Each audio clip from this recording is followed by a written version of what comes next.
بسم اللہ الرحمن الرحیم۔ السلام علیکم۔ روزانہ واقعات سننے کے لیے اس چینل کو سبسکرائب کریں۔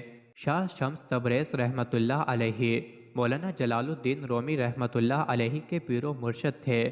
یہ تب کا واقعہ ہے جب مولانا رومی رحمۃ اللہ علیہ شاہ شمس تبریز رحمۃ اللہ علیہ سے واقف نہ تھے۔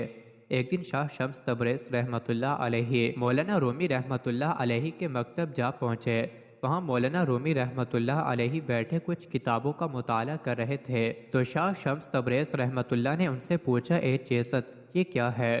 مولانا رومی رحمۃ اللہ علیہ نے ان کو کوئی عام ملنگ سمجھ کر جواب دیا، ان عالم اسد کے تو نمی دانی یہ وہ علم ہے جس کو تو نہیں جانتا۔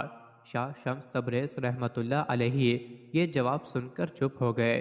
تھوڑی دیر بعد مولانا رومی رحمۃ اللہ علیہ کسی کام سے اندر کسی جگہ گئے، واپس آئے تو اپنی وہ نادر و نایاب کتابیں غائب پائیں۔ چونکہ شاہ شمس تبریز رحمۃ اللہ علیہ وہیں بیٹھے تھے تو ان سے پوچھا، شاہ شمس تبریز رحمۃ اللہ علیہ نے مکتب کے اندر کے پانی کے تالاب کی طرف اشارہ کیا اور کہا، میں نے اس میں ڈال دیں۔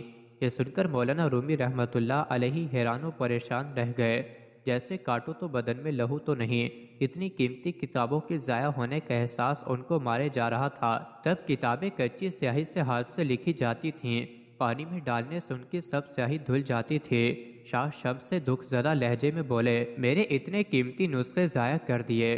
شاہ شمس تبریز ان کی حالت دیکھ کر مسکرائے اور بولے، اتنا کیوں گھبرا گئے ہو؟ ابھی نکال دیتا ہوں۔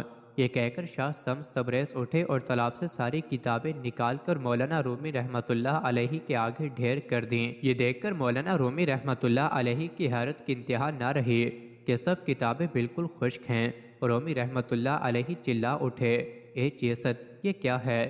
شاہ شمس تبریز رحمۃ اللہ علیہ نے جواب دیا، یہ وہ علم ہے جس کو تو نہیں جانتا۔